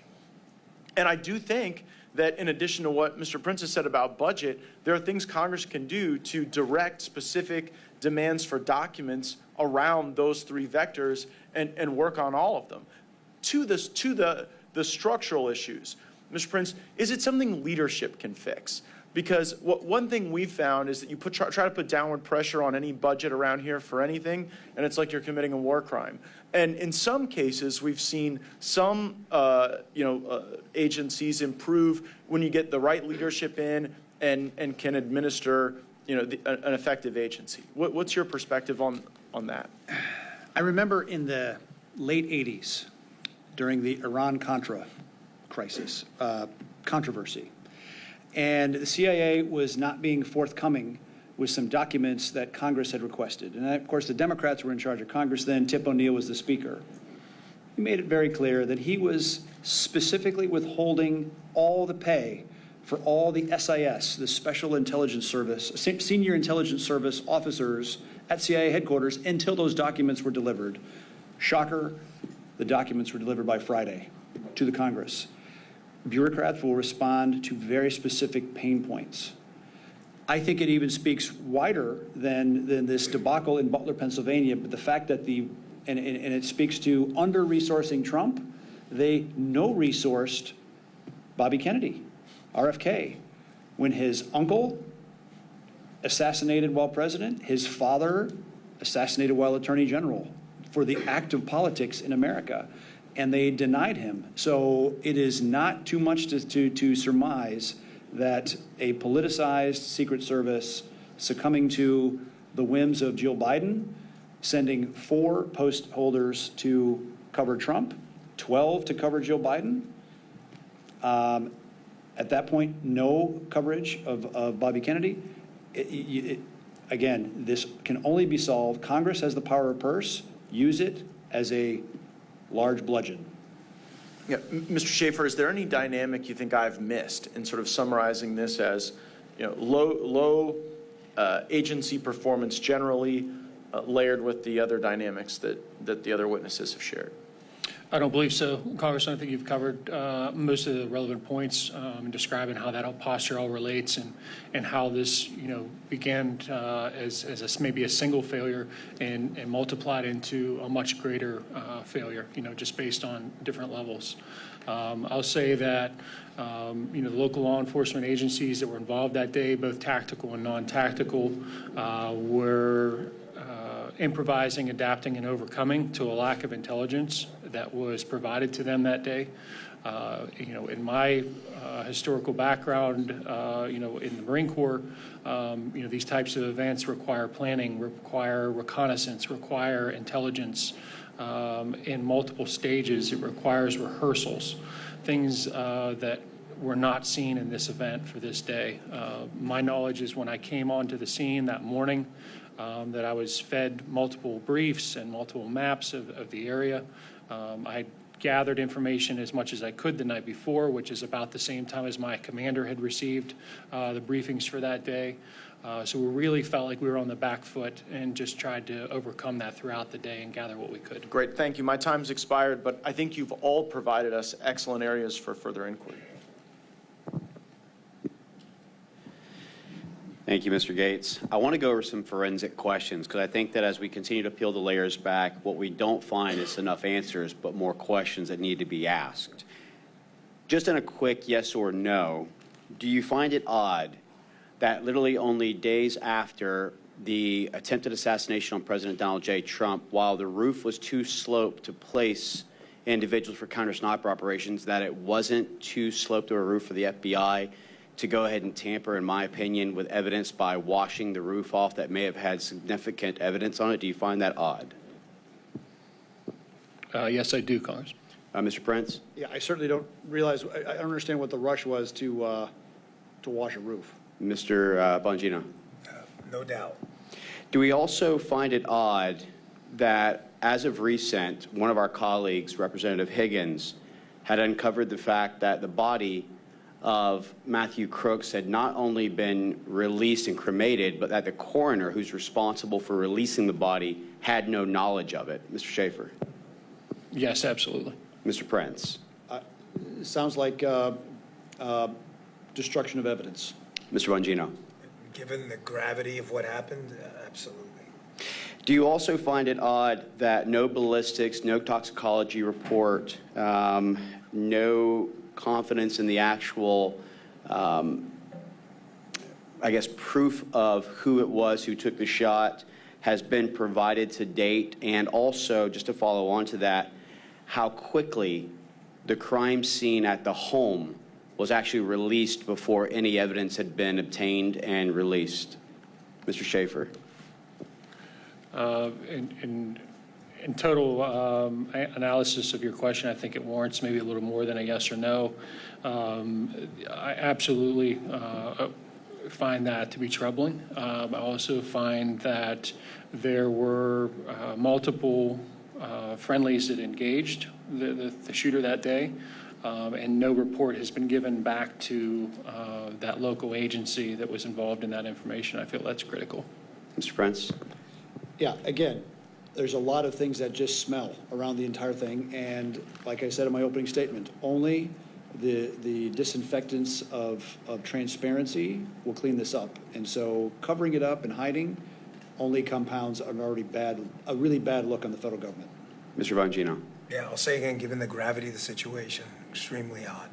Do we find it odd that in addition to a 20-year-old not having a social media presence and being scrubbed, that in addition to having the knowledge on how to create sophisticated explosive devices with a multi-channel transmitter, that there was also leaked evidence or leaked information on regards to 3 encrypted accounts? Do you find it odd that these encrypted accounts, which are overseas, has not been discussed and or talked about at any point? Mr. Schaefer? Absolutely, Congress. Mr. Prince? In the same way that Congress passed a law in 1992 that within 25 years, all things related to the Kennedy assassination were supposed to be declassified and released, why cover this up?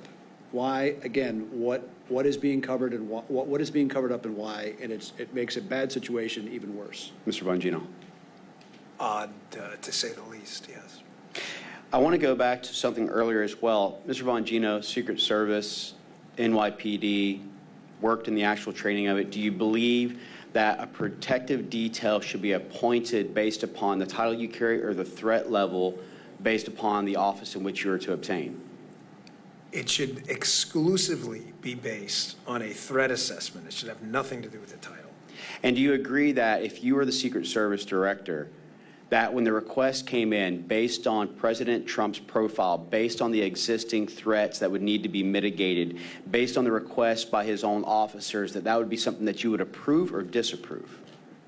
There isn't a scenario where a sane, rational, well-trained Secret Service agent would deny CSU or counter-sniper assets to a threat, to a protectee with a threat footprint like Donald Trump. Not a chance. Well, I really appreciate that, and I know that you're enjoying the private sector, but I can tell you we'd have been far better off by having the director of the Secret Service be Dan Bongino than it be Ronald Rowe or Director Cheadle. I'm going to go ahead with this and turn it over to my colleague, Mr. Honorable Chip Roy, for 5 minutes. Thank my friend from Florida. I know some of you are on a clock. Got to get out of here at 2 o'clock. I think we're going to come right up on that number. I'll just have a few questions really quickly. First of all, because we had some conversations earlier about the building from which Mr. Crooks was able to position himself. One of the things that's been talked about is the slope of the roof and all this nonsense. People, we've seen members, Clay Higgins, some of these guys been able to walk on that roof. One of the things that I was questioning about, nothing was deployed, given the extent that it was allowed to have the perimeter inside of that, and then allowed that guy to be able to get access to it, and all the stuff you're talking about with the rings, and they didn't even deploy anything like putting barbed wire up or anti-climb spikes or anything else, right? There was literally nothing put up to deter someone from being able to get access to those buildings. Is that correct, Mr. Schaefer? You were on site? Yes, Congressman, that is correct.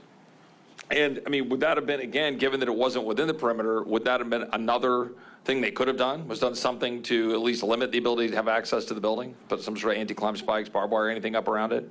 Yes, there were multiple possibilities on how to defeat that or possibly take that out of play as a threat area. A question I'd ask Mr. Prince, you raised the defunding question. I don't think anybody questions where I personally come from on desire to defund a large chunk of government to the extent that I possibly can. But that being said, I think it was Mr. Gates who laid out the extent to which you're viewed as basically a war criminal if you dare, raise those issues. But the real issue is, right, it's always the threat of shutdown, right? It's like, oh, things will shut down. And so this is my actual specific question. The psychology is always reversed. It says if you take the money away from the Secret Service in this case, or let's say we're talking about Border Patrol and dealing with the border. We had Mark Morgan here earlier. Anything we do to say, hold on, no, we're not going to give you this funding unless we get X. And then the other side says, well, you're taking away the funding from the thing you say you want. And i.e., we want a competent Secret Service. What is your response to that as someone who has been an effective and efficient manager of a large-scale organization dealing with security, to push back on that argument, which I think is a flawed argument? I have my own views on it, but I want to hear your thoughts. What made America great, what made our society effective in the first place was competition, was innovation and efficiency from the private sector. Government did not make America great. And so that is a fundamental difference in paradigm that needs to be settled at the ballot box. And even Republicans have to return to being they have to return to be the party of fiscal sanity, because even Republicans have been runaway spenders, prolific, and it's like going downhill on one ski instead of on two skis. We've been going downhill. Mr. Schaefer, and this is a question that I don't know exactly what you're going to say to it, but as someone who's on the ground and familiar with it, was there anything, we have that video, which I'm not going to pull up for sake of time, where you've got the sniper sitting up on the roof behind the president, right, and seemed to be looking across the direction where Mr. Crooks was located. Was there at any point any rules of engagement or any orders coming down from on high that prohibited those individuals from reacting, to the best of your knowledge? Because I'm trying to figure out what was in their line of sight, and again, that's speculative from my standpoint because I'm not there. Sure. So I can speak on both locations. So the north team, we'll call them, in the northern side of the buildings there, had a few obstructions visually to be able to engage them, to engage the shooter at that point in time.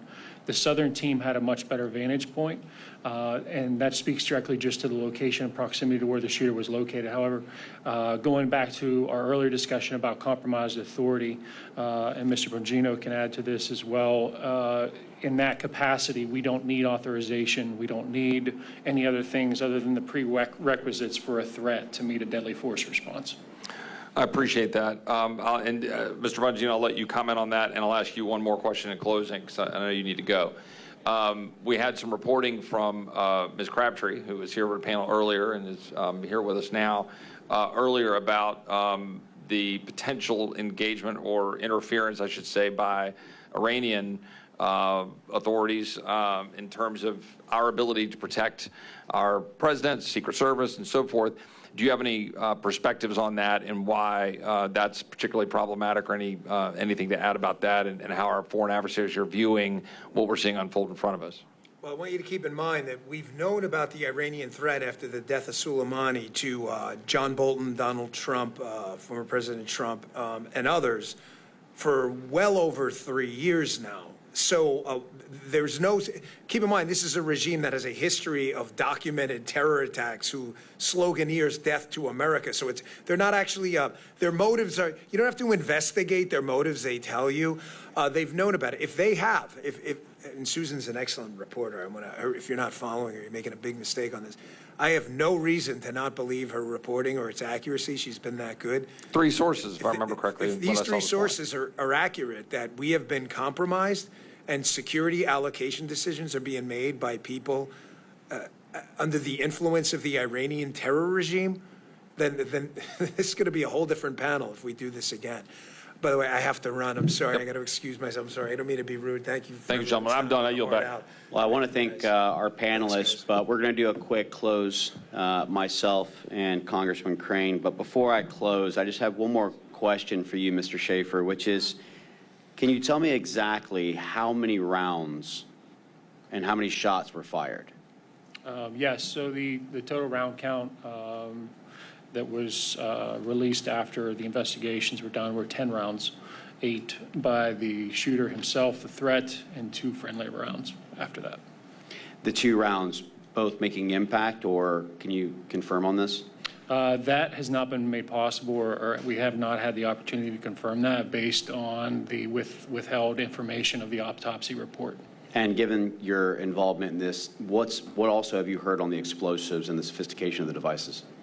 So the explosive devices that were used, the primary charge was a homemade variant known as ammonium nitrate and fuel oil, or AMFO, supposedly manufactured possibly in the residence of the home.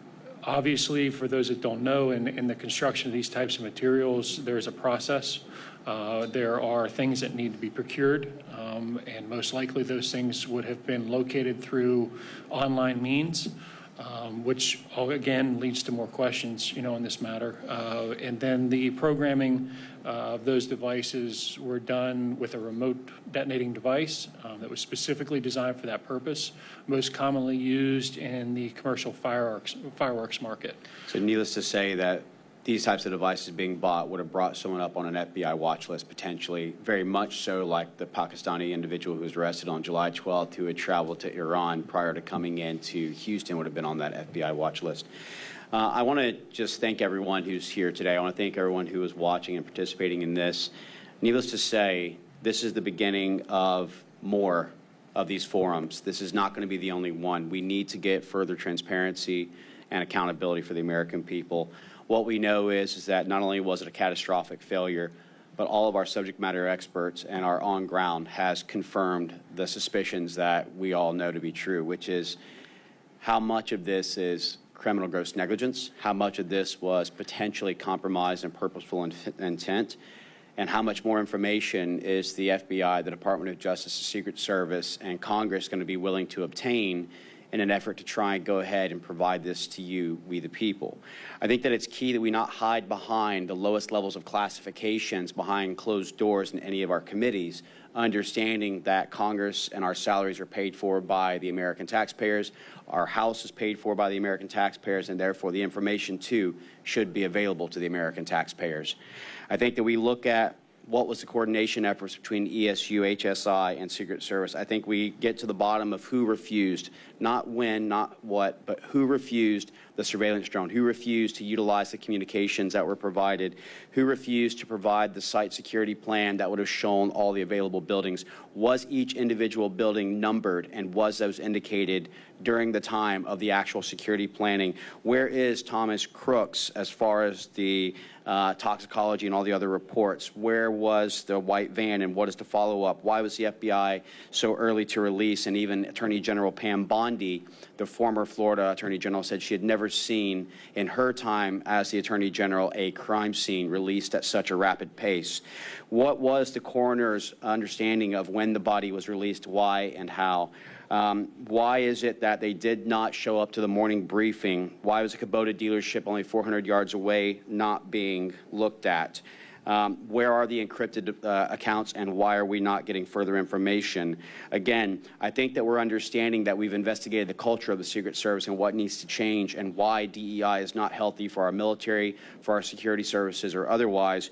But I think that we need to further investigate the questions of why did this take place, how did this take place, and what do we do to prevent it in the future and moving forward?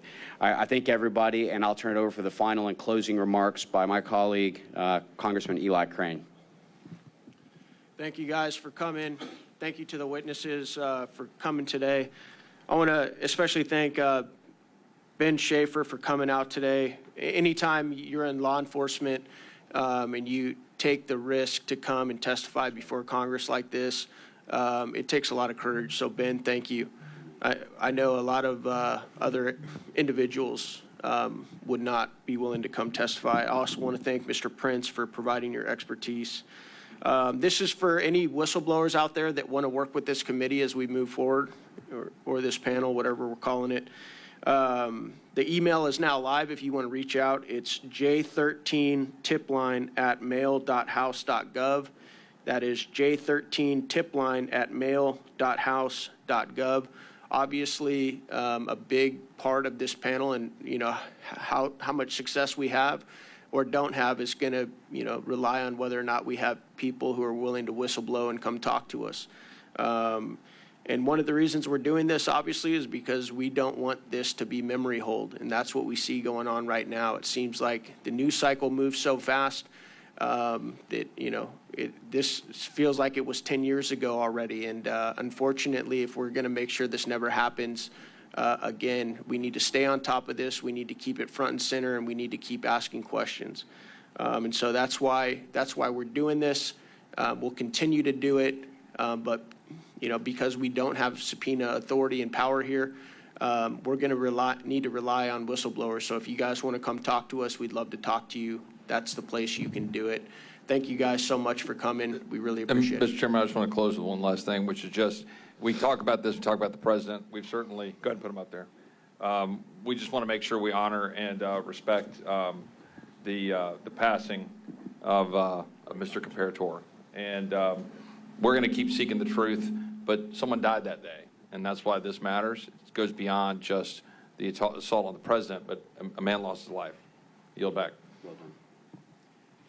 And with that, we'll go ahead and once again thank everybody for what you've done. Thank you, Mr. Prince. Thank you, Mr. Schaefer, Mr. Bongino, who've done an amazing job, and to all my colleagues who are willing to come forward and not be silenced.